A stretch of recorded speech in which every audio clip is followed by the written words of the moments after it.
Fete Mamadu Fenete Fedinya Mamadu Ala kira bangena Abdullahi de kira bangena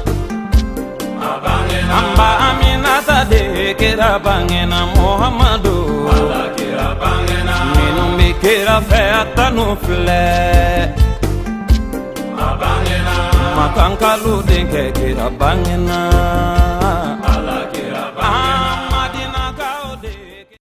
An sewalen do an wasalen do an nisɔndiyalen do ka aw kunbɛ foire du mawludu a sanni feere sugu kɛnɛ kɔnɔna na min mina na kunnafoni caman di aw ma sanni feerefɛn caman minnu ni olu saradalen do suguba in kɔnɔna na ka se ka ɲɛfɔli kɛ aw ye o kunnafoniyaw kan ni mina ka siɲɛ sabanan de ye ka tugu ɲɔgɔn kɔ foire du mawludu a kɛnɛ sigu a bɛ sigi sen kan coopération de Bamako fɛ baara ninnu bɛɛ lajɛlen nu donna sibiridon novembre kalo tile 9 korofina dolanti kɛnɛba sanfɛla la a baaraw olu bɛ to sen na fo dɔgɔkun kelen kɔnɔna na a bɛ taa kun cɛ sibiridon novembre kalo tile 16 nata sanni feerefɛnw a suguya bɛɛ lajɛlen hakili mana jigin fɛn minnu na dɔrɔn olu bɛɛ lajɛlen do talen do ko t'u sarada suguba in kɔnɔna na an bɛ aw ladɔnniya k'a fɔ o nasiraw fɛ mɔgɔ caman olu de taara ka taa standu kɔrɔla fa walasa ka se ka taa u yɛrɛ lakodɔn barisabu ka da kan lakodɔn sugu do sanni feerefɛnw olu yirali sugu do ka se ka aw yɛrɛ lakodɔn k'aw ka feerefɛnw lakodɔn o bɛɛ lajɛlen sugu do hakilina ɲumanw fana sɔrɔli o fana bɛɛ lajɛlen bi latigɛ sugu in kɛnɛ kɔnɔna na o de ye kadara kɔnɔna na muso jigi filakɛ ale fana ni gadonmuso olu bɛɛ lajɛlen la wasa yɔrɔ do u bɔra ka se sugu in kɔnɔna na ka se k'u sen do baara in na u ka sanni feerefɛnw gadonmuso mago fɛn fɛn bɛ jɔ a ka baarakɛminɛnw na o bɛɛ lajɛlen de b'u bolo sugu in kɔnɔna na i n'a fɔ komi termosiw cafetières tasaw u bɛɛ lajɛlen ka fara verrew kan assiettes u bɛɛ lajɛlen de bɛ u bolo gadonmuso olu la wasali ani nisɔndiyali kama an taara munumunu salo kɛ u ka guakɔrɔ an ka jɛ an ka fulakɛ yɛrɛ lamɛn. Alhamdulillah kafsha ala ni karamɔgɔ baraka kafsha yɛrɛ de ma wuli ka da mɛ n bolo mɔgɔ ma mun tɛ yan nɔ n b'a fɛ mɔgɔ bɛɛ kana farika u bɛɛ kana ɲɛda farika yɔrɔ kan yan kafsha yɛrɛ de a minɛn da ka nɔgɔ a kafsha an bɛ muso minɛn bɛɛ feere tasaw wo termesi wo fugɔnw an b'a bɛɛ feere yan foli fɔ an ka karamɔgɔ ye ala ka sini kɛnɛya ala k'o d'an ma ala ka kɛnɛya d'an ma ala ka labanko ɲuman d'an ma a fana ka dugawu k'an ye kosɛbɛ. Sidi Berté ale fana nani sen do foire du mawludu a tako sabanan sigili baaraw la a bɛ pisiw de feere kɛrɛnkɛrɛnnenya la Malitel ka pisiw sɔngɔ damatɛmɛ diya la foire kɛnɛ kɔnɔ an ka jɛ an ka lamɛn. Bon n ka jateminɛ ye min bon foire in kɔni fɛn ɲuman de don voilà parce que anw yɛrɛ bi yan nɔ bon an ye fɛn caman kɔlɔsi quoi mɔgɔw bɛ ka na bon comme an yɛrɛ ka baara ye pisi feerew de ye bon an bɛ ka na an kɔni bɛ pisi feere la yan nɔ mɔgɔw bɛ ka na dɔɔni dɔɔni sanni bɛ ka kɛ sanni bɛ ka kɛ n b'a fɔ mɔgɔw ɲɛna u ka na foire kɛyɔrɔ la fɛnw bi yan nɔ fɛnw ka nɔgɔ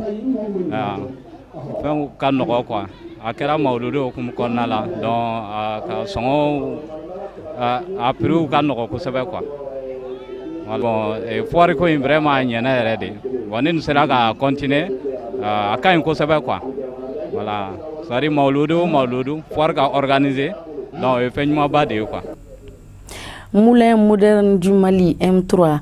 duba kɔnɔdenw bɛɛ lajɛlen nisɔndiyayɔrɔ do u hamina u jɔrɔla ni dunkafa sabatili ye kosɛbɛ o de kama macaroniw fariniw ɲɔ kaba u ye u bayɛlɛma dɔw kɛlen do mugu ye ka kɛ ɲɛɲɛw ye ani balofɛn wɛrɛw caman caman mɔgɔ adamaden a mago bɛ se ka jɔ a yɛlɛmali cogoya fɛn fɛn la walasa k'i yɛrɛ labalo o bɛɛ lajɛlen bɛ sɔrɔ Moulin moderne du Mali M3 olu ka cakɛda ka feerefɛnw o bɛ tali kɛ o de kan u fana y'u sen do foire in baara la an ka jatalaw ɲininikɛlaw u wulila ka munumunu salo kɛ u fana ka guakɔrɔ nisɔndiya min b'u la sugu in sigiliko la ani feerefɛn caman ani feerefɛn kura minnu fana bɛ u bolo u bɛ na olu yira an na. Produit caman b'an bolo i komi aw yɛrɛ ɲɛ b'a la pasta duba mɔgɔw ka fɛn don an ka publicité bɛ kɛ télé la a bɛ kɛ Serifula télé la bɛɛ b'a dɔn pasta duba ye produit ye a lakɔnen do jamana kɔnɔ yan a lakɔnen do jamana kɔfɛ fana bon an bɛ macaroni qualité caman kɛ an bɛ fariniw kɛ an bɛ semuluw kɛ an bɛ farini denbiliw kɛ bon i komi aw yɛrɛ ɲɛ b'a la an bɛ produit caman kɛ macaroni qualité sugu bɛɛ b'an bolo activités b'an bolo a escargot b'an bolo a fɛn caman b'an bolo etc. a caman b'an bolo i komi aw yɛrɛ ɲɛ b'a la cogo min na sanni taabolo ka fisa dɔɔni a ka fisa dɔɔni client bɛ ka commencer ka na dɔɔni dɔɔni farigo in taabolo tiɲɛ yɛrɛ la a ka ɲi initiative ɲɛnama yɛrɛ yɛrɛ don parce que a bɛ kɛ sababu ye mɔgɔw b'aw la kodɔn kosɛbɛ sirifukɛ yɛrɛ fo n bɛ bɛɛ lajɛlen fo foire kɔnɔna la an ɲɔgɔnna minnu bɛ an bɛ bɛɛ lajɛlen fo ala ka bɛɛ ka sugu diya. Société et produit jɛya a fɔ jɛya ɲuman ɲuman jɛya nasiraw fɛ safinɛw safinɛmugu ani safinɛjiw ani saniya matarafalan baara camanw u bolodalen do u bolo u ka sanni feerefɛnw o nasiraw fɛ u fana y'u sen don baara in na u nalen do kɛnɛ kɔnɔ ni u ka sanni feerefɛn minnu ye u bɛna ɲɛfɔli k'an ye olu fana na. Jaya société produit Jaya bon vraiment on a impression foire koni a djara nye kosɛbɛ et puis ça nous permet aussi quand la ko don kosɛbɛ et puis et surtout depuis Adam nena an bɛ ka visiteurs sɔrɔ et puis a bɛ visibilité caman di an ma dɔɔni bon ce matin sɔgɔmada fɛ sanniba kun tɛ yen ko mɔgɔw kun sira wajulikɛyɔrɔ la mais wulada in na mɔgɔw commencera ka na dɔɔni sanni bɛ ka kɛ dɔɔni alhamdulillah bon welekan min bɛ ne bolo ka se mɔgɔw ma bon vraiment an bɛ bɛɛ wele bɛɛ ka na pour que an ka jɛ ka nin foire in participer ɲɔgɔn fɛ vraiment initiative ɲɛna et puis ne bɛ foli de kɛ toujours et puis ka se karamɔgɔ ma ka se amsar mɔgɔ bɛɛ lajɛlen ma vraiment alsa an bɛ dugawu kɛ ala ka san wɛrɛ ta jira an na an bɛ laɲini mun ye sannikɛla feerekɛla fɛn fɛn bɛ yan ala ka garisɛgɛ ɲuman d'an ma an ka se k'an ka produit bɛɛ feere. Société Aminata Konate bɛɛ lajɛlen ko baramuso ka se ka u ka baarayaw sankɔrɔta nafɛnw sugu bɛɛ lajɛlen o bɛ u bolo i n'a fɔ komi tigadɛgɛw layiw poivrew selerimugu o ni baramuso mago bɛ jɔ fɛn o fɛn na walasa k'i ka se k'i ka tobili sankɔrɔta o bɛɛ lajɛlen bɛ sɔrɔ Société Aminata Konate baramuso yɔrɔ u nana sugu in kɔnɔna na ni u ka sanni feerefɛn kuraw fana ye minnu bɛ u bolo u kɛlen don ka minnu bila sugu la a ma mɛn kosɛbɛ i n'a fɔ komi sugoro nɔnɔmugu ani sokolaw kɛnɛ in kɔnɔ an ka jɛ an k'u lamɛn. An bɛ baramuso de feerela yan nɔ produit caman b'an bolo komi yɛrɛ ɲɛ b'a la cogo min na baramuso ka fiyɛfiyɛw bɛ yen nɔ a ka sumalaw bɛ yen jabayiranaw bɛ yen produit alimentaires fana b'an bolo an ka kabaɲɛɲɛw bɛ yen sukaro bɛ yen nɔ an ka nɔnɔmugu bɛ yen cɛkɛ bɛ yen nɔ mɔnikuru bɛ yen finiw bɛ yen juga bɛ yen safinɛw b'an bolo safinɛjiw bɛ yen baramuso ka muktar don i mago bɛ se fɛn fɛn ma a bɛɛ lajɛlen bɛ yen baramuso ka chocolat fana bɛ yen nɔ komi mɔgɔ caman t'ale fana dɔn an bɛ chocolat fana kɛ et puis i kɔni mago bɛ se produit fɛn fɛn ma baramuso ka kɔn a ka tigadɛgɛw a ka fagow a ka seleriw a ka fiyɛfiyɛw tulubilenw a bɛɛ de b'an bolo yan nɔ tiɲɛ yɛrɛ la ka d'an ye sanni ka kɛ et puis surtout mɔgɔw bɛ ka na dɔɔni dɔɔni an yɛrɛ an bɛ fɛ musow ka an ka nafɛnw san kosɛbɛ parce que an nana lafiya de kama et puis nafɛn minnu don fana u lasagolen don ka ɲɛ u kɛ yen nɔ a maracogo kɛ yen nɔ fana a kɛ u ka santé ma a maralen don ka ɲɛ i yɛrɛ ɲɛ bɛ an ka poni dɔ la nin an ka solaire poni donc n'i ye ninnu san an ka nɔnɔmugu fana filɛ an ka sukaro fana filɛ a bɛɛ lasagolen don ka ɲɛ bɛɛ ka na jama ka na an bɛ ka mɔgɔ dɔrɔn de kɔnɔ quoi malilu yɛrɛ thème bɛ mun kan la paix et la cohésion donc an b'a ɲini an ka diinɛ ɲɛmɔgɔw fɛ u ka duwawuba k'an ye u ka duwawu belebele k'an ye an ka jamana ka se ka basigi cogo min na et puis an bɛ foli lase Usumani Sherifu Madani Ayidara ma ko baramuso b'a fo a ka nin foire in na.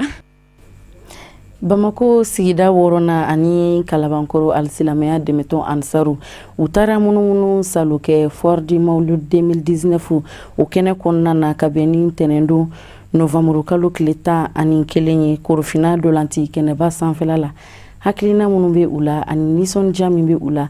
ka sanga ni foire in yɛrɛ sigiliko ye u bɛ o ɲɛfɔ an ɲɛna. Ayiwa alhamdulillah an bɛ Ala fo k'a barikada an nani nin kɛnɛ in kan ka na visite kɛ an ye yeli kɛ ayiwa an ye faamuyali kɛ foire ye hakilila caman di an ma parce que an ye minɛn caman ye yan fo ni wariko ye mɔnɛ don i la foire in kɛnɛ kan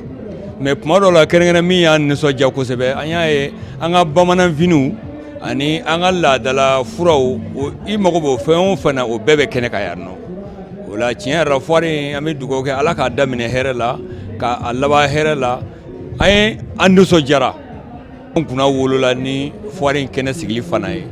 o la tiɲɛ yɛrɛ la dandan na nisɔndiya la bi alhamdulillah an bɛ Seru Tuma Madani Haidara nin bɛɛ bonya ale ta de ye parce que ale bɛ ka diɲɛ yɛrɛ kalan ɲɛta ni baara ɲɛcogo la ale bɛ ka diɲɛ kalan o de la n'i y'a ye an ye nafa nin sɔrɔ bi ala ni ale sababu alhamdulillah foire munumunu kɔnɔna na an ye yala yala ka fɛn caman ye an ɲɛna an yɛrɛ tun tɛ fɛn caman kalama an bɔr'o kalama wa an tun tɛ fɛn caman fana dɔn an y'o dɔn ni ala sɔnna inshallah an ye fɛn minnu ye a bɛ somɔgɔ sama bɔ a bɛ lakale fana bɔ sabula nin b'a yira an na k'a fɔ Mali yɛrɛ kɔnɔ yan baarakɛlaw bɛ yan parce que an ye fɛn dɔw ye k'a fɔ o bɛ dilan Mali la yan an tun t'a dɔn k'o bɛ dilan Mali la yan alhamdulillah rabbil alamin olu yeli yan nisɔndiya a y'an fari foni b'a yira an na k'a fɔ Mali bɛ se k'a jigi da a yɛrɛ kan siniɲɛsigi nata la sabula an ka sumaw bayɛlɛmana bi yan ka na se an ka produit wɛrɛw ma i n'a fɔ ziramugu ka na se fɛn wɛrɛw ma an y'o bɛɛ ye taama in kɔnɔna na o kɔfɛ fana an y'a ye fana an ka mɔgɔ bɛ yan minnu bolo ni américains bolo bɛ ɲɔgɔn bolo fɛnw na minɛn minnu bɛ se k'an lafiya i n'a fɔ kuranma minɛnw ka na se fɛn wɛrɛw ma alhamdulillah o taama in kɔnɔna na an ye fɛn caman ye min y'an nimisi wasa kosɛbɛ o la an hakilila min kɔni bɛ bɔ yan dɔrɔn o tɛ foyi ye k'a yira dɔrɔn mawuludu ko bɛ cogo min na bi tulonkɛ ko tɛ bilen bi kɔni an nisɔndiyalen bɛ foire kɛnɛ kan an nana an sen jɔ ka yɔrɔ bɛɛ yaala komini Sise ani komini Kalabankɔrɔ musow a ka fara an ka cɛw kan u yaalala n'an ye tanti ninnu bɛɛ kɔrɔ an y'a bɛɛ kɔrɔ fɛnw ye fɛn minnu ka d'an ye y'u sa ne yɛrɛ kɔni ye caman sa baramuso ka fɛnw na sa o b'an bolo an ye fɛn caman ye an bɛna tila ka taa dɔ san olu la tiɲɛ yɛrɛ la mawuludu in jara wa foire in y'a tɔ yɛrɛ kɔkɔ k'a la kosɛbɛ an bɛ karamɔgɔ fo nin yɔrɔ in na ala ka sini kɛnɛya d'an ma ala ka labanko ɲuman d'an ma hali bi a b'a fɛ fɛn min ka kɛ ala k'an kɛ ten a bɛ siran mun ye ala k'an bɛɛ kisi o ma kira n'a bɔnnaw kama sɔli ala rasuli dungafa sabatili o ye société kuma et frère jɔrɔnako ani a haminako belebele dɔ ye o de kama u bɔra ka taa mayonnaise najiniw chocolaw malow o ni balo fɛn wɛrɛw caman caman k'o bɔ ka ton foire du mawludu 2019 o kɛnɛ kɔnɔna na nabagaw bɛɛ lajɛlen ka nisɔndiya ani sewa kama an ka jɛ an ka u lamɛn ne bɛ baara kɛ société kuma et frère la alhamdulillah far tagabolo ka wusa bon an ye fɛn caman jateminɛ parce que a daminɛna kunu mɔgɔw bɛ ka na u bɛ ka sanni kɛ dɔɔni dɔɔni welekan min kɔni bɛ ne bolo ka se Bamakɔ cɛ n'a muso ma bɛɛ ka bɔ ka na foire in na mawuludi foire de don bɛɛ ka bɔ ka na sanni na a dayɛlɛlen don bɛɛ ye komi aw yɛrɛ ɲɛ b'a la an ka minɛnw bɛ yan an bɛ produit caman kɛ u baden bɛ yan chocolaw bɛ yan nɔ mayonnaise bɛ yan vinaigrew bɛ yan et puis an ka malo fɛnɛ bɛ yan nɔ an ka manjiniw fɛnɛ bɛ yen nɔ donc bɛɛ ka bɔ ka na sanni na an ka welewele ala an ka mawuludu caya a kana toujours a kana sanni k'an bolo an kɔni b'o de fɛ foire du mawlud 2019 o bɛ a sigi ko sabanan de kofɔ min kɛnɛ labɛnna coopération de Bamako fɛ a kɔkɔrɔma donbaga o ye te fakibin de Teula Sambalaɲɔ foli ni waleɲuman dɔw bɛ ta ka ɲɛsin u fana ma baara ninnu bɛɛ lajɛlen ninnu donna ka bɛn sibiri don novembre kalo tile 9 ma baara ninnu fana bɛɛ lajɛlen bɛ to senna ka taa kuncɛ sibiri don novembre kalo tile 16 nata la foli ni waleɲuman dɔw o bɛ ɲɛsin an ɲɛmadabaga bɛɛ lajɛlen ma k'a fɔ aw ɲɛna laseli nata an bɛna na ɲɔgɔn sɔrɔ yan nɔ sugu kelen in kɔnɔna na.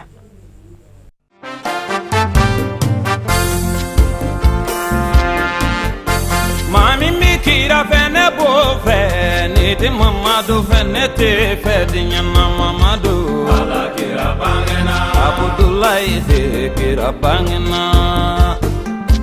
abangena amba aminata de kira bangena Muhammadu ala kira bangena minum bi kira fe atanu fle abangena makankalu de kira bangena